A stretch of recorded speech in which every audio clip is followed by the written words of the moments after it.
আগামীকাল বাংলাদেশে অনুষ্ঠিত হতে যাচ্ছে ইতিহাসের একটি গুরুত্বপূর্ণ নির্বাচন। ২০২৪ সালের ছাত্র নেতৃত্বাধীন গণ আন্দোলনের পর প্রথম জাতীয় ভোট।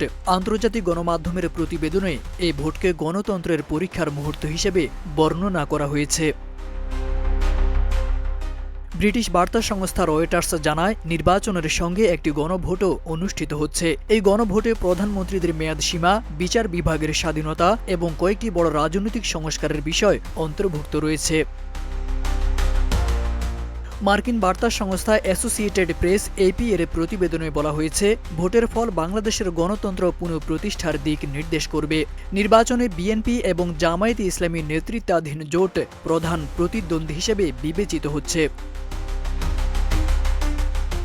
এদিকে আল জাজিরার বিশ্লেষণ অনুসারে ভোটের আগে অন্তর্বর্তী প্রশাসন ও রাজনৈতিক পরিবেশ নিয়ে অনিশ্চয়তা রয়েছে। নির্বাচনটি গণতান্ত্রিক পুনর্গঠনের পাশাপাশি নতুন রাজনৈতিক শক্তির আবির্ভাবেরও প্রতীক।